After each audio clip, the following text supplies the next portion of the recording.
Good morning everyone. Now I'm here with new video, that is tools of biotechnology. So that will help you a lot to know about the biotechnology. Okay. So first of all, we'll just simply see what is biotechnology.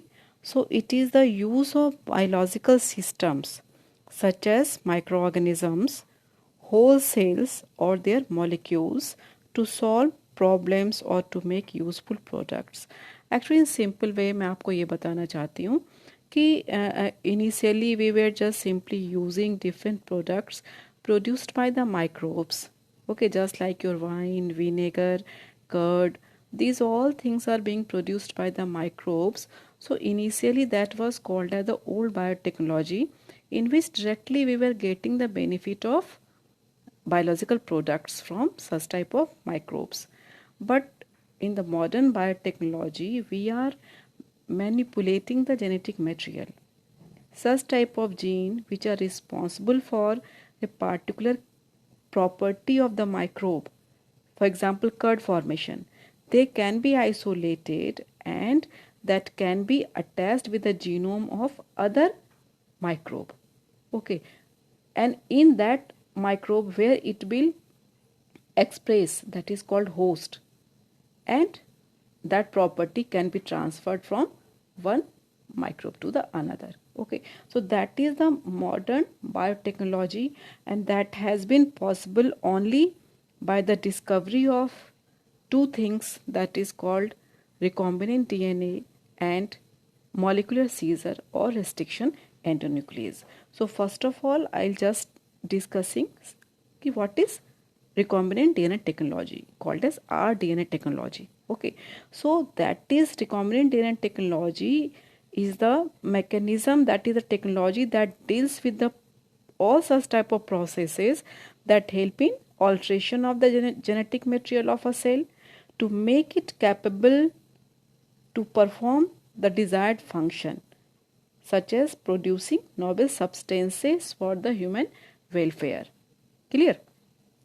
So now just look at the discovery related histories of the recombinant DNA technology. So here there are two important things that I told you. Two tools are very important for recombinant DNA technology. That is, the very first one was molecular scissor, that is restriction endonuclease, that was discovered in 1917 by Hamilton Smith. And the second one is the Cohen and Boyer. In 1972, they were capable to produce the recombinant DNA, and also they were capable to clone recombinant DNA inside the host. Okay, so that is, but before the Cohen and Boyer, there was one more scientist which is called as the Paul Berg. He is called as actually the father of genetic engineering. In the year 1970, he was capable to introduce gene of Simian virus 40 into the bacteria with the help of lambda phage. Clear? So before this Stanley Cohen and Boyer, Paul Berg, he was capable to transfer the gene of the Simian virus 40 into the bacteria with the help of lambda phage. So that's why he is called as the father of genetic engineering, and for this work he was given Nobel Prize in the year 1980. But in 1972, this Cohen and Boyer, they for the first time they were capable to do the experiment of gene cloning, because they were capable not only to make the recombinant DNA, but they have also cloned that recombinant DNA inside the host. Now what they have done, that they have just simply isolated the gene for antibiotic resistance, kanamycin gene for antibiotic kanamycin resistant gene. It was isolated from the plasmid of Salmonella, and it was added with the plasmid DNA with the help of the ligase to form the recombinant DNA, and then that recombinant DNA was transferred inside the E. coli, where it was capable to multiply, and in that way the multiple copies of the antibiotic resistance gene was produced inside the E. coli. Clear? So because of that, this Stanley Cohen and Boyer, they were also given Nobel Prize in the year 1986. Okay. So now the next come to the tools of recombinant DNA technology. So this recombinant DNA technology needs different type of enzymes that I will discuss one by one. Then the second point is passenger DNA or alien DNA or foreign DNA. These are actually the desired gene that has to be transferred. Such type of gene that has to be transferred for its multiplication inside a particular organism. That organism or cell is called as host cell, inside which this passenger DNA is transferred. Clear? So these are passenger DNA are desired gene that are transferred inside the particular cell or organism, and such type of organism is called as host. Now how they are being transferred? कैसे transfer होता है? किसी भी एक जगह से दूसरे जगह सामान को पहुंचाने के लिए हमें एक व्हीकल चाहिए होता है. Okay, so in that way this passenger DNA, अगर हम उसको वैसे ही ट्रांसफर करेंगे होस्ट के अंदर में, it will not be able to replicate and it will be discarded. Okay, so that's why it is just being attached with another DNA which is called as vector DNA, and उसके साथ attach करके now it is being transferred inside a host organism. Clear? So vector DNA actually क्या है? Vehicle DNA है जो कि transfer करता है passenger DNA को inside the host. Okay, so now we are just discussing different type of enzymes which are used in the biotechnology. So the very first type of enzyme is the lysing enzyme. These enzymes are especially used to cut, to destroy, degrade the cell wall. Okay, so that is lysozyme. It is used to degrade the cell wall of bacteria. Cellulase is used to degrade the cell wall of plant. Cellulase for digesting cellulose of the plant cell, and chitinase is used to degrade the cell wall of fungal cell. Okay, so after degrading the cell wall, we can just isolate the genetic material. Okay, so that's why genetic material needs to be cut, because उतना बड़ा genetic material को हम एक साथ study नहीं कर सकते. So that's why we need the other type of enzyme called as a cleaving enzyme or cutting enzyme. So these cleaving enzyme are of three different types. The first one, the exonuclease. In the diagram we can just simply find the exonuclease. Exonuclease are such type of enzyme. These are the exonuclease that can cut the DNA either at 3' end, or they can cut the DNA at 5' end, either 3' or 5' end. Okay, but actually the point is that they can cut only one strand. Exonuclease. Endonuclease can cut DNA in between the 5' and 3'. Any place in between the 5' and 3' can be cut with the help of endonuclease. Clear? And the third one is the restriction endonuclease.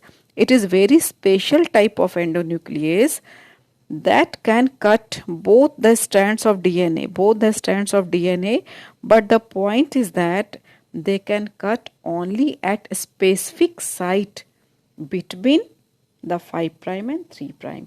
Randomly it cannot cut. Endonuclease, simple endonuclease, it can cut randomly between the 5' and 3', but restriction endonuclease cuts between 5' and 3', but only at a specific point. Okay, so first I am discussing more about that restriction endonuclease, and then I will discuss other type of enzymes also, the enzyme, joining enzyme ligase, alkaline phosphatase, and synthesizing enzyme. So one by one I will discuss. Okay, so now the restriction endonuclease, they are also called as molecular scissor or chemical scalpel. These are discovery of this enzyme has brought a big revolution in the field of biology. and that was its discovery has made recombinant DNA technology successful. Okay, so here what happens that they can cut the DNA that I just simply discussed, that it can cut the DNA at both the strands and at a specific site, and that specific site which are being cut is called as a cloning site. It is called as a cloning site or recognition site. This cloning site is palindromic in nature. Palindromic का मतलब क्या है? MADAM जब आप पढ़ते हो madam, तो from both side same type of spelling, MADAM. In the same way, palindromic sequences are such type of DNA sequences that reads same type of base sequences in both the strands of DNA when the orientation of strand is same. मतलब दोनों ही strand में एक जैसा ही basis का sequence होगा, read होगा जब orientation same होगा. जैसे आप यहाँ देखिए इको R1 यहाँ लिखा, it is one type of restriction endonuclease. इसका रिकॉग्निशन साइट क्या है? GAATTC. This is GAATTC. When the strand is read from 5 prime to 3 prime, 5 prime to 3 prime, it is GAATTC. और दूसरे स्ट्रैंड को भी जब हम 5 से 3 की तरफ पढ़ेंगे तभी ये होगा GAATTC. अगर हम एक को 5 प्राइम 3 प्राइम पढ़ेंगे, दूसरे को 3 to 5 पढ़ेंगे, तब सेम नहीं होगा. सेम होने के लिए प्रॉपर्टी क्या है कि दोनों ही स्ट्रैंड का जो ओरिएंटेशन है वो सेम होना चाहिए. तो मैंने आपको बताया कि रेस्ट्रिक्शन एंडोन्यूक्लियस जो है वो कट करता है डीएनए को एक स्पेसिफिक साइट पे. उस स्पेसिफिक साइट को हम क्या कहते हैं? क्लोनिंग साइट कहते हैं या रिकॉग्निशन साइट कहते हैं. ये कितना बड़ा होता है? इसका size 4 to 8 base pair long हो सकता है. आप देखिए यहाँ पे आपके सामने मैंने बहुत सारे 5 जो है वो रेस्ट्रिक्शन एंडोन्यूक्लियस रखा है. ये LU1 में देखिए यहाँ पे सिर्फ ओनली 4 बेस पेयर्स लॉन्ग ही यहाँ पे इसका रिकॉग्निशन साइट है. क्लियर? और यहाँ इको R1 में हम देख रहे हैं कि 6 बेसेस लॉन्ग है.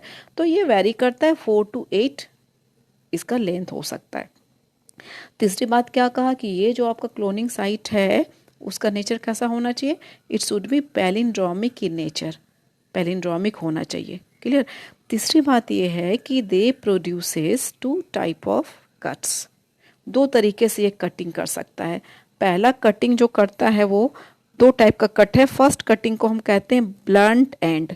First one the blunt and. It is not very much useful in recombinant DNA technology. Blunt and में क्या होता है कि जो रिकॉग्निशन साइट है उसके बिल्कुल ये 4 बेसेस लॉन्ग है, तो इसमें 2 बेसेस के बाद में ये कट करता है और दोनों ही स्ट्रैंड को बिल्कुल ही डबल स्टैंडर्ड ही कट करके बराबर बराबर ये छोड़ देता है. क्लियर? सो इसको कहते हैं blunt and. It is not very useful for recombinant DNA technology. Second type of cut is called a sticky end. Okay, now what is this sticky end? Sticky end देखिए आपका यहाँ पे 3 जो दिख रहा है, ये तीनों में BAM H1, HIND3 and ECO R1, all the 3 they are producing the sticky end. Sticky end में क्या है? That the restriction endonuclease cuts the DNA, cuts the cloning site not in the centre. But ये centre तो यहाँ होता है, but यहाँ पे कटिंग नहीं हो रहा. ये कटिंग करता अवे फ्रॉम द सेंटर. यहाँ कटिंग कर रहा है between GNA. Okay, so this is called as the sticky end. और ऐसा करने की वजह से क्या होता है that it just simply produces single standard overhanging stretches. देखिए आपको नेक्स्ट डायग्राम में मैं दिखला रही हूँ. It result in formation of, ये देखिए GAATTC, ये आपका जो है वो यहाँ पर रिकॉग्निशन साइट है. और ये G और एक इको R1 के बारे में हम डिस्कस कर रहे हैं. It cuts between G and A और इस तरीके से it just simply produces single standard overhanging stretch which is called sticky and. Okay, so this type of restriction endonuclease are preferred in recombinant DNA technology. And here what we do that both vector DNA and passenger DNA, they are being cut by the same type of restriction endonuclease. देखिए यहाँ पे foreign DNA और vector DNA दोनों को हमने same eco R1 से ही cutting किया है, so that both of them will produce complementary, ये देखिए complementary overhanging stage, complementary single stranded overhanging stage are being produced, so that what happens when we add here the enzyme ligase, the glue enzyme, then they will join by the phosphoester bond, and in that way the recombinant DNA will be formed. So इसलिए same ही restriction endonuclease से हमको vector DNA को और passenger DNA को दोनों को cut करना है, so that they will produce complementary sticky end overhanging stretches, so that they can join to form double stranded DNA. Okay, so this is the function of the restriction endonuclease. Now the next point is that what is the source of restriction endonuclease? Restriction endonuclease are isolated only from the bacteria. It is actually one of the adaptation of the bacteria against bacteriophage. So that result in very special type of system called as restriction modification system in case of bacteria. When the bacteria is just simply being infected by the bacteriophage, the bacteria releases restriction endonuclease enzyme to degrade the DNA of the bacteriophage. It can cut the DNA of bacteriophage at the specific recognition site. And when the DNA of the bacteriophage is degraded, then the bacteria will not be harmed. Okay. But the point over here is that the bacteria also have their own DNA. So when the restriction endonuclease is capable to cut the DNA of bacteriophage, then certainly its own DNA will also get affected. No, it doesn't happen, because the bacteria modifies its own genome. कैसे modify करता है? Bacteria के genome में भी एक particular restriction endonuclease के लिए cloning site होगा, जो आपको यहाँ पर दिखाई दे रहा है. तो जैसे आपने देखा था कि इको R1 में GAATTC ये आपका जो है वो रिकॉग्निशन साइट है, और वहाँ पे कटिंग होता है G और A के बीच में. सपोज यहाँ पर आप समझिए कि इसके बैक्टीरिया के इसने बैक्टीरियोफाज के डीएनए को इको R1 से कटिंग किया है, तो इसके अपने पास भी यहाँ पर अगर इको R1 का क्लोनिंग साइट है, रिकॉग्निशन साइट है, तो वहाँ पर भी कटिंग हो जाएगा इसका खुद का भी जीनोम. लेकिन बैक्टीरिया ऐसा नहीं होने देता, क्योंकि वो G और A के बीच में ये जो है इसको G पे ऐड कर देगा methyl group. It will add the methyl group. So now it is not normal G and A. So that's why it will not be able to be cut with the help of Eco R1. क्योंकि इसका जो G है वो methylated हो गया, या A जो है वो मिथाइलेटेड हो गया, अब वो नॉर्मल नहीं है, तो इसलिए उसको वो कट नहीं कर सकता. तो इस तरीके से अपने जीनोम को मॉडिफाई करके और वो अपने आप को बचाता है. So that's why it is restriction modification system. Okay, so now just come to there are in nature there are 3 different types of the restriction endonuclease: type 1, type 2, type 3. So only type 2 is being used in restriction endonuclease because it is capable to cut the DNA at the specific site, that is recognition site or cloning site. Clear? But the type 1 it cannot cut. देखिए यहाँ पर लिखा हुआ है it cuts DNA about, it recognizes DNA about 1000 base pairs away from the recognition site. इतने दूर पे ये तुम्हारा जो है वो इसको रिकॉग्निशन साइट जो है उसके 1000 बेस पेयर के बाद उसको कटिंग करेगा. तो that will not B of any use. But इसमें प्रॉपर्टी है मिथाइलेशन का, मॉडिफिकेशन का. क्लियर? सेकेंड वाला जो है टाइप 2, इसको हम लोग यूज करते हैं रिकॉम्बिनेंट डीएनए टेक्नोलॉजी में, बिकॉज ये स्पेसिफिक साइट पर ही कटिंग करता है. इसका एग्जाम्पल इको R1, BAM-H1 और HIND3 है. और टाइप 3 जो है it cuts DNA about 24 to 26 base pair away from the recognition site. तो ये भी रिकॉग्निशन साइट के बीच में नहीं कट करता, बल्कि उसे 25-26 बेस पेयर अवे करता है. But they also have capacity of methylation. Clear? So only type 2 is being used. Okay. Now come to the nomenclature of restriction endonuclease. In case of nomenclature, I first told you that it is isolated only from the bacteria, and Hind2 was the first restriction endonuclease that was isolated from Haemophilus influenzae. It was the Haemophilus influenzae. It was the first restriction endonuclease obtained from Haemophilus influenzae RD strain.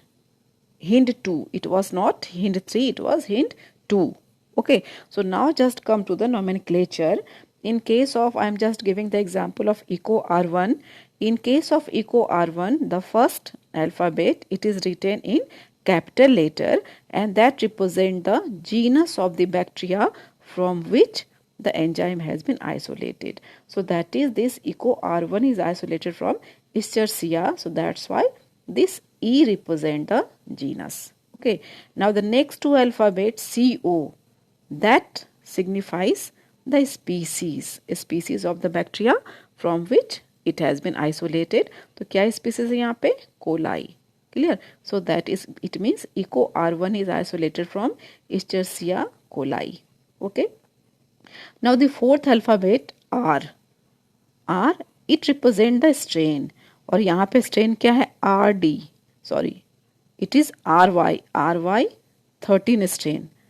The strain is here RY13 strain. So from that, this R has been taken, RY13, and the last numeral 1, it represent that it is the order of isolation from the same species, from the same genus, from the same strain, means from the Escherichia coli RY13 strain, it is the first enzyme that has been isolated, so that's why it is called as EcoR1. Clear? So this is all about your nomenclature of the restriction endonuclease. Now the next type of enzyme that I discussed you, that is the ligase. So now this ligase, they are called as the glue enzyme, and that can join that is a vector DNA and the that is foreign DNA or passenger DNA, and they can join by the formation of phosphoester bond. So that is called as the glue enzyme. Okay.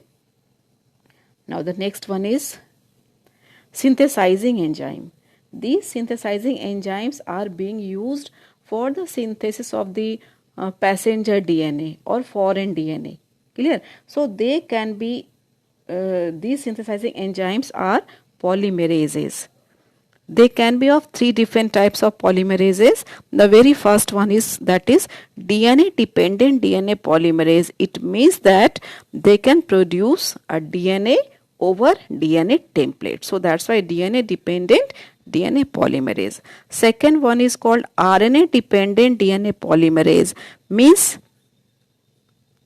reverse transcriptase, such type of enzyme that are capable to produce DNA over RNA template. Then it is called RNA dependent DNA polymerase. And third one is DNA dependent RNA polymerase. देखो यहाँ पे आपका जो polymerase जिसके पास सामने लिखा हुआ है RNA polymerase का मतलब RNA को सिंथेसाइज कर रहा है. क्लियर?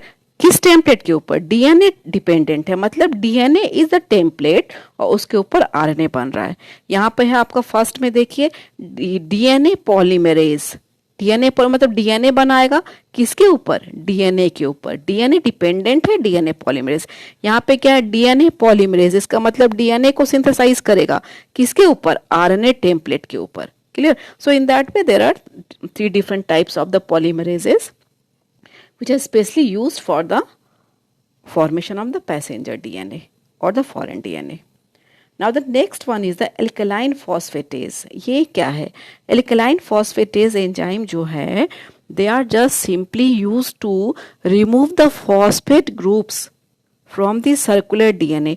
एक बार जब ये सर्कुलर डीएनए है, इसको अगर यहाँ पे कटिंग कर दिया गया रेस्ट्रिक्शन एंडोन्यूक्लियस से, तो इसके दोनों जो कट पोर्शन है वहां पे फॉस्फेट ग्रुप है, वो फिर से इन प्रेजेंस ऑफ लाइगेज वो फिर से ज्वाइन करके सर्कुलर बना देगा। क्लियर। लेकिन अगर हम उसमें अप्लाई कर देते हैं एल्कलाइन फॉस्फेटेज तो ये रिमूव कर देता है फॉस्फेट ग्रुप को यहां से। Clear. So even after addition of the ligase it भी, अगर लाइगेज है भी तो वो आपस में कंबाइन करके वो सर्कुलर नहीं बना पाएगा, क्योंकि वहां पे फॉस्फेट ग्रुप को रिमूव कर दिया गया है। लेकिन जब हम यहाँ पर ये देखिए आपका फॉरेन डीएनए हम जब यहाँ पे इंसर्ट करते हैं तो फॉरेन डीएनए के पास फॉस्फेट ग्रुप प्रेजेंट है। Clear. So now they will in presence of ligase, now they will combine to form recombinant DNA. Clear? So it means that alkaline phosphatase are added in to remove the phosphate group so that जो circular DNA था वो linear हो गया और वो फिर से रीसर्कुलराइज ना हो जाए। Clear. So for that they are just simply being added. Now the next we are discussing the vector. पहले ही मैंने आपको बताया कि वेक्टर डीएनए क्या है। Vector DNA it is a vehicle DNA which is used to transfer the genetic material such as DNA sequences, means passenger DNA from the donor organism to the host. Clear. और वो क्या क्या हो सकता है, बहुत तरह का है। प्लाज्मिड को हम लोग यूज करते हैं, bacteriophage, cosmids, phasmids, fosmids, BAC, YAC, transposon, these are different type of DNA sequences, DNA which can be used as a vehicle DNA. So one by one we are just discussing about them. सबसे पहले क्या है, ये सारे जो भी हम लोगों ने वेक्टर के बारे में पढ़ा, इन सब में एक स्पेसिफिक प्रॉपर्टी होना चाहिए। फर्स्ट क्या होना चाहिए, उन सब के पास ऑरिजिन ऑफ रेप्लिकेशन होना चाहिए। ये क्या है origin of replication? It is the site from where replication of DNA begins. तो अगर हमने आपको पहले बताया कि जो वेक्टर डीएनए है उसके साथ हम पैसेंजर डीएनए को अटैच करते हैं। क्लियर। तो पैसेंजर डीएनए डिजायर्ड डीएनए है। अगर वेक्टर के पास ऑरिजिन ऑफ रेप्लिकेशन नहीं होगा तो वो रेप्लिकेट नहीं कर पाएगा, और जब वो रेप्लिकेट नहीं कर पाएगा तो जो हमने पैसेंजर डीएनए को अटैच किया है वो भी रेप्लिकेट नहीं कर पाएगा। क्लियर। तो फिर वो किसी काम का नहीं रह जाएगा। इसलिए जो वेक्टर होता है उसके पास ऑरिजिन ऑफ रेप्लिकेशन होना चाहिए। और उसके अलावा ROP क्या है, ये protein for replication of DNA. यहाँ देखिए, यहाँ पे आपके पास एक एग्जाम्पल दिया हुआ है, ये आर्टिफिशियली सिंथेसाइज्ड प्लाज्मिड है PBr322। P stands for plasmid, B for Bolivar, R for Rodriguez और 322 एक स्पेसिफिक नेम दिया हुआ है जो इसको डिफ्रेंशिएट करता है दूसरे आर्टिफिशियली सिंथेसाइज्ड प्लाज्मिड से। क्लियर। तो यहाँ पे आपको दिख रहा है कि they have ori, origin of replication, they have rop. ये दोनों ही ओराई और रोप जो है they are responsible for the copy number. Copy number का मतलब ये है कि ये एक डिफिनिट टाइम पीरियड में कितनी बार रेप्लिकेट कर सकता है, सो दैट जो फॉरेन डीएनए हमने इंसर्ट किया है वो भी उतने टाइम मल्टीप्लाई हो सकता है। तो जिस वेक्टर का हाई कॉपी नंबर होगा उसमें उतना ज़्यादा फॉरेन जीन जो है वो मल्टीप्लाई कर सकता है, रेप्लिकेट कर सकता है। क्लियर। सो ये है आपका origin of replication and rope. Second क्या होता है, क्लोनिंग साइट। क्लोनिंग साइट या रिकॉग्निशन साइट, आपको अभी बार बार बताया कि रिकॉग्निशन साइट क्या है, वो स्पेसिफिक सीक्वेंस है जहां पर restriction endonuclease can cut a particular DNA. Clear. तो यहाँ क्या है कि चूंकि प्लाज्मिड के अंदर में हमें जो पैसेंजर डीएनए है, फॉरेन डीएनए है, उसको इंसर्ट करना है। क्लियर। इसलिए यहाँ पर भी बहुत मतलब रिकॉग्निशन साइट होना चाहिए रेस्ट्रिक्शन एंडोन्यूक्लियस के लिए। ये PBr322 में आप देखिए, यहाँ पर आपको दिख रहा है इको R1 के लिए रिकॉग्निशन साइट है, HINT3 के लिए रिकॉग्निशन साइट है, PBU2 के लिए रिकॉग्निशन साइट है, BAMH1 के लिए है। क्लियर। इसके अलावा और भी यहाँ पर जो है वो रिकॉग्निशन साइट्स होते हैं। सो यहाँ पर बस समझने की बात ये है कि एक for a good cloning vector it should have cloning site for many restriction endonuclease. एक से ज़्यादा के लिए होना चाहिए। ऐसा क्यों है, एक से ज़्यादा के लिए क्यों होना चाहिए? क्योंकि सपोज कीजिए कि आपको जो पैसेंजर डीएनए को कटिंग करना है, वो पैसेंजर डीएनए सिर्फ एक ही स्पेसिफिक सिर्फ इको R1 से ही कट हो सकता है। और अगर आपने जो प्लाज्मिड लिया है उसके पास क्लोनिंग साइट है ही नहीं इको R1 का, तब तो वो कट ही नहीं हो सकता आपको, क्योंकि एक ही रेस्ट्रिक्शन एंडोन्यूक्लियस चाहिए पैसेंजर को भी कटिंग करने के लिए और वेक्टर को भी। तो अगर आपके पास ज़्यादा ऑप्शन रहेगा तो you will have more alternative कि आप पैसेंजर अगर एक ही से कटता है तो यहाँ पर आपके पास हिंट्री भी प्रेजेंट है, PBU2 भी प्रेजेंट है, PST1 भी प्रेजेंट होता है, तो यहाँ पे आपका PST1 वगैरह प्रेजेंट होता है। Clear? So in that way what happens that more than one means cloning site for more than one restriction endonuclease provides more alternative option for the restriction endonuclease to be used. लेकिन for one restriction endonuclease there should always be only one recognition site, मतलब eco R1 के लिए एक ही होना चाहिए, एक से ज़्यादा नहीं होना चाहिए। क्योंकि अगर इको R1 के लिए एक से ज़्यादा होगा तो हम लोग अगर इको R1 को यूज़ करेंगे तो वो इसको यहाँ पर भी कट कर देगा, यहाँ भी जहाँ भी उसका रिकॉग्निशन साइट होगा वो हर जगह कट कर देगा, और ये आपका जो है प्लाज्मिड जो है that will just simply get fragmented and there will be the process will be very very complicated and useless. Clear? इसलिए बात यह है कि किसी भी एक गुड क्लोनिंग वेक्टर में बहुत सारे रेस्ट्रिक्शन एंडोन्यूक्लियस के लिए क्लोनिंग साइट होना चाहिए, लेकिन किसी एक रेस्ट्रिक्शन एंडोन्यूक्लियस के लिए एक ही क्लोनिंग साइट होना चाहिए। क्लियर? नेक्स्ट पॉइंट है सेलेक्टेबल मार्कर। सेलेक्टेबल मार्कर क्या है? सेलेक्टेबल मार्कर जो है it is a very special type of gene, specially वो होता है एंटीबायोटिक रेसिस्टेंस जीन होता है, जैसे यहाँ पे आपका एम्पिसिन रेसिस्टेंट जीन है, टेट्रासाइक्लिन रेसिस्टेंट जीन है। ये selectable marker are such type of gene that are capable to differentiate between the transformant and non transformant. Transformant और नॉन ट्रांसफॉर्मेंट को ये डिफ्रेंशिएट कर पाता है। क्लियर? और वो कैसा स्पेशल टाइप ऑफ जीन होता है which is antibiotic resistant genes. Clear? So in that way they can differentiate between transformant and non-transformant, and at the same time they can even they can even kill the non-transformants. Okay, so the next, अब यहाँ देखिए I am just discussing different type of the different types of the vectors. So the very first is the plasmid. Plasmid क्या होता है? It is extra chromosomal DNA of the bacteria. Bacteria का extra chromosomal होता है। Extra chromosomal क्यों कहते हैं? क्योंकि इसके पास बैक्टीरिया के फिजियोलॉजी के लिए कोई भी जीन प्रेजेंट नहीं होता है। क्लियर? मेन डीएनए के अलावा ये प्रेजेंट होता है, so that's why exist outside the main bacterial chromosome and they are autonomously replicating. इसको बैक्टीरिया का जो जीनोम है उससे कोई मतलब नहीं है, इसके पास अपना ओराई है। देखिए आप यहाँ पे आपको जो है वो you can just simply find over here ori is present. So ये अपना ओराई है, ये अपने आप ही रेप्लिकेट करता है।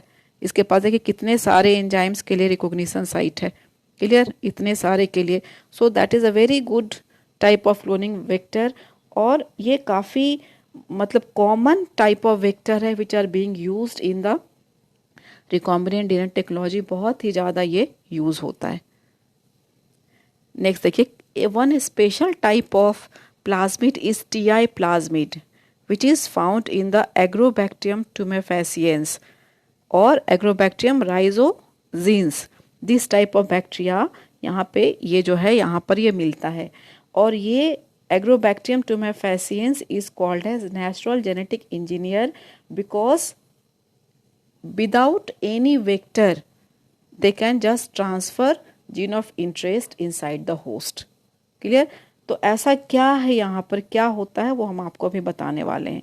क्योंकि इस एग्रोबैक्टीरियम ट्यूमेफेसिएंस के पास एक प्लाज्मिड होता है जिसको हम कहते हैं टीआई प्लाज्मिड। ये देखिए टीआई प्लाज्मिड है। इस टीआई प्लाज्मिड के पास एक स्पेशल टाइप ऑफ जीन है जिसको हम कहते हैं टीडीएनए। ये क्या करता है कि जब भी ये एग्रोबैक्टीरियम ट्यूमेफेसिएंस जो है it causes disease called as crown gall disease in plants and it can cause tumor. Okay, so here what happens, ये जब भी प्लांट को इन्फेक्ट करता है तो ये जो सेगमेंट है इसके टीआई प्लाज्मिड का, ये टीडीएनए, वो अपने आप जा कर के जो होस्ट का जीनोम है उसके साथ वो इंटीग्रेट हो जाता है। क्लियर? ये देखिए यहाँ पे क्या लिखा है, gene DNA containing gene for desired trait. Okay, so ये जाके खुद ही जा कर के उसमें इंटीग्रेट कर जाता है। इसी प्रॉपर्टी को साइंटिस्ट ने एक्सप्लॉइट किया है। This property has been exploited by the scientist. और वो उन्होंने क्या किया कि ये टीडीएनए जो है, यहाँ पर रिस्ट्रिक्शन रिकॉग्निशन साइट भी है, रेस्ट्रिक्शन, इसको कट कर दिया with the help of restriction endonuclease. और यहाँ पर जीन ऑफ इंटरेस्ट जो है, जो जीन विथ डिजायर्ड जो हमारा प्रॉपर्टीज है, उसको हम लोगों ने इंसर्ट कर दिया ये टीडीएनए के अंदर में। अब ये क्या करेगा, और इस टीआई प्लाज्मिड को वापस से डाल दिया एग्रोबैक्टीरियम में। एग्रोबैक्टीरियम अब जैसे ही इन्फेक्ट करेगा प्लांट को, तो वो क्या करेगा कि ये जो टीडीएनए था जिसमें हमने जीन ऑफ इंटरेस्ट को डाला था, that will also be transferred inside the plant. ये देखिए यहाँ पे आपको दिख रहा है कि प्लांट में वो ट्रांसफर हो गया। और जब ये प्लांट के सेल में ट्रांसफर कर दिया हमने, now that particular cell may be used to regenerate new plant through the tissue culture. और अब ये नया प्लांट में वो जो जीन ऑफ इंटरेस्ट था उसके सारे प्रॉपर्टीज आ जाते हैं। सो इस तरीके से ये, इसको हम लोग कहते हैं नेचुरल जेनेटिक इंजीनियर, क्योंकि हम जीन ऑफ इंटरेस्ट को ट्रांसफ़र करने के लिए हम वेक्टर को यूज़ करते थे। यहाँ पर हमको किसी वेक्टर की ज़रूरत नहीं है, क्योंकि इस टीआई प्लाज्मिड के अंदर में एक टीडीएनए है। और ये टीडीएनए जो है, इस टीडीएनए का प्रॉपर्टी है कि ये अगर जिस भी प्लांट को इन्फेक्ट करेगा वो जा करके ये टीडीएनए उसके जीनोम में अटैच हो जाएगा। इसलिए इस टीडीएनए के अंदर में ही जीन ऑफ इंटरेस्ट को कट करके यहाँ पर जीन ऑफ इंटरेस्ट को डाल दिया गया। और अब इस एग्रोबैक्टीरियम को इन्फेक्ट किया गया प्लांट सेल को। प्लांट सेल को इन्फेक्ट करने की वजह से प्लांट सेल में भी चला गया जीन ऑफ इंटरेस्ट, और अब उस सेल को हम टिश्यू कल्चर के थ्रू नया प्लांट को प्रोड्यूस करने के लिए यूज़ किए। तो इस तरीके से क्या है कि अब उस प्लांट के हर सेल में जीन ऑफ इंटरेस्ट चला गया। Clear? So that Agrobacterium was used to transfer the cry gene in case of cotton and tobacco. Plants में इसको हम लोग काफ़ी इसको यूज़ करते हैं। नेक्स्ट देखिए, एनिमल्स के लिए हम लोग जो है एज ए वेक्टर यूज़ करते हैं रिट्रोवायरसेस को। डिफरेंट टाइप के वायरसेस हैं, like retrovirus, adenovirus, lentivirus, herpes virus. These all viruses are just being used as a vector for the humans and the animals. और यहाँ पर ऐसा क्यों होता है? बिकॉज आपने HIV का लाइफ साइकिल पढ़ा है, वहाँ पे आपने देखा है कि जो ये रिट्रोवायरसेस क्या हैं, दीज आर RNA वायरसेस। इनके जीनोम जो है वो RNA वायरसेस हैं। इनके पास रिवर्स ट्रांसक्रिप्टेज एंजाइम होता है। ये जैसे ही इंटर करता है होस्ट के अंदर में, वहाँ पर ये क्या करता है, RNA इंटर करता है, और above that RNA or template it produces the cDNA, and that cDNA get integrated in the genome of the host cell. So because of that property अपने आप ही जाके अटैच हो जाता है जीनोम के DNA से। So that's why it also help in gene transfer. और retrovirus को हम लोग यूज़ करते हैं for gene therapy. Gene therapy में हम इसका जो है वो यूज़ करते हैं as a vector. In the same way bacteriophage जो है, बैक्टीरियोफाज में हम लोग दो तरह का बैक्टीरियोफाज है, लैम्डाफाज और M13 फाज। क्लियर? इन दोनों को हम लोग यूज़ करते हैं as a vector because they are very easy, means we can just simply they are useful for transfer of the large DNA fragments. Plasmid वगैरह को हम लोग यूज़ करते हैं to transfer small DNA fragments, लेकिन bacteriophage को हम लोग यूज़ करते हैं for transfer of large DNA fragments। देखिए, वेक्टर का जो मेन प्रॉपर्टी होता है कि वेक्टर को जो है it should be very small in size. Clear? अगर वो बहुत लार्ज मॉलिक्यूल होगा then it may just get broken down during the purification। लेकिन अगर हमको लार्ज DNA फ्रैगमेंट्स को ट्रांसफ़र करना है तो उसके लिए हम लोग बैक्टीरियोफाज को यूज़ करते हैं, BAC को यूज़ करते हैं, YAC को यूज़ करते हैं। So these are in special condition they are just being used. Okay, so यहाँ भी आप देखिए, इसके भी डायग्राम में आपको दिख रहा है कि they have properties of origin of application है, ड्रग रेसिस्टेंस जीन है इनके जीनोम में। So these all property are being carried on by the bacteriophage. Now same I told you that bacterial artificial chromosome, ये क्या है, artificially created chromosome है which is cloned into E. coli, and they are useful for cloning up to 200 to 300 kilobytes of the DNA। Clear? तो ये मैंने आपको पहले बताया कि आपका जो है वो लार्ज DNA वगैरह को ट्रांसफ़र करने के लिए हम लोग इसको यूज़ करते हैं। It was being used in the human genome project along with the yeast artificial chromosome. Yeast artificial chromosome भी आपका जो है वो ईस्ट से आपका जो है वो ड्राइव किया गया है, और उसको भी हम लोगों ने सीक्वेंसिंग में यूज़ किया था ह्यूमन जीनोम प्रोजेक्ट में। अब देखिए नेक्स्ट है आपका सटल वेक्टर। ये क्या होता है? Shuttle vectors are such type of vectors that at the same time that can replicate in two different type of organism. They can replicate in both prokaryotic as well as eukaryotic organism. Bacteria in the yeast, mammalian cell and the bacteria. तो इस तरीके से ये क्या है कि क्योंकि prokaryotes में क्या है, प्रोकैरियोट्स का जो डीएनए है वो स्प्लिट जीन नहीं है। यूकैरियोट्स का डीएनए जो है वो स्प्लिट जीन है, वहाँ पे एक्सॉन और इंट्रॉन है। So because of that eukaryotes के जीन को प्रोकैरियोट्स सपोर्ट नहीं कर पाता। Clear? So because of that shuttle vectors are such type of vectors that can replicate in both organism, prokaryotic as well as eukaryotic, because they have two types of origin of replication. Prokaryotes के लिए भी होता है और eukaryotes के लिए भी होता है। इनके पास सेलेक्टेबल मार्कर प्रोकैरियोट्स के लिए भी होता है और यूकैरियोट्स के लिए भी होता है। सो दैट्स वाई ये आपका एक एग्जाम्पल इसका है YEP, that is yeast episomal plasmid, that is example of the shuttle vector, जो कि दोनों ही जगह आपका जो है वो वर्क करता है। क्लियर? नेक्स्ट है आपका होस्ट। होस्ट क्या है? Host are such type of organism जहाँ पर हम रिकॉम्बिनेंट डीएनए को ट्रांसफ़र करते हैं with the help of vector, और यहीं पर वो मल्टीप्लाई करता है होस्ट के अंदर में। इसलिए होस्ट को कैसा होना चाहिए? Host should be versatile, it should B widely available, it should allow rapid growth of recombinant DNA, it should be easily maintained, and it should not have plasmid, क्योंकि प्लाज्मिड को हम लोग यूज़ करते हैं एज ए वेक्टर। तो इसके पास पहले से ही प्लाज्मिड रहेगा तो it can create problem. So that's why it should be free from plasmid. So in case of prokaryotic host we use the E coli. E coli जो है बहुत ही कॉमन आपका होस्ट जो है वो ई कोलाई है, ग्राम नेगेटिव बैक्टीरिया है, और यूकैरियोट्स में हम लोग स्पेशली यूज़ करते हैं ईस्ट को as a host. Clear? Now just look here, ये होस्ट के अंदर में how can we transfer the recombinant DNA?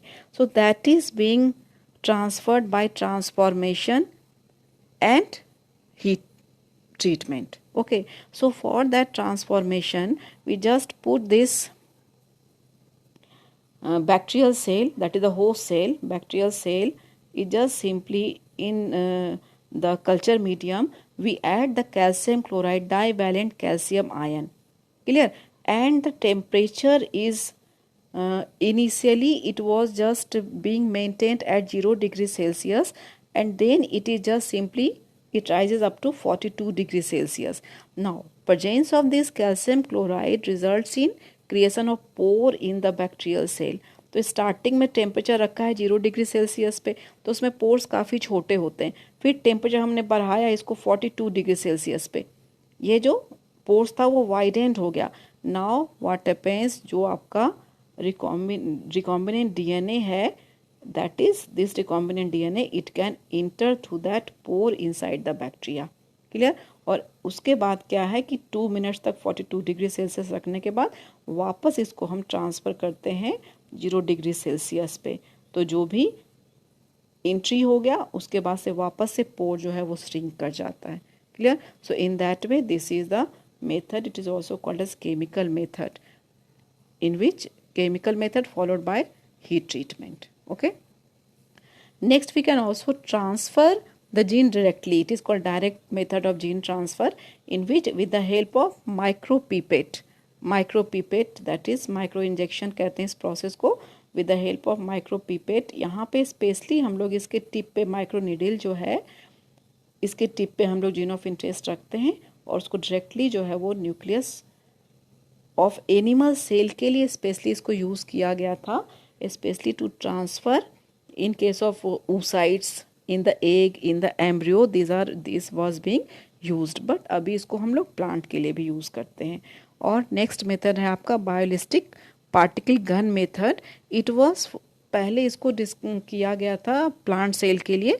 यहाँ पर हम लोग क्या करते हैं, ये स्टेज हमारा प्रेजेंट होता है, इसमें हम लोग जो है we just simply put at the tip of this, ये जो आपका जीन गन है, इसके ऊपर में हम लोग जो है इसमें आपका जो है वो टंगस्टन या gold coated gene of interest है, and that is being transferred inside the target cell, with high speed. ये आपका जो है ये इसमें जो है सो इसको ट्रांसफर कर दिया जाता है directly. So that's why it is called as biolistic or gene gun method. Now the lastly we are just compiling the steps of recombinant DNA technology. हम लोगों ने क्या किया यहाँ पर, सबसे पहले हम लोगों ने लिया है that is a vector as a plasmid has been taken as a vector, और इस plasmid को and then also we have taken the gene of interest, clear, and both of them, both plasmid and gene of interest, they are just being cut with the help of same restriction endonuclease, and then in presence of ligase they are just joined to form recombinant DNA. Then we just simply increase the competency of the host cell by treating it with the chemical CaCl2 and heat treatment, so that it can uptake the recombinant DNA. Clear?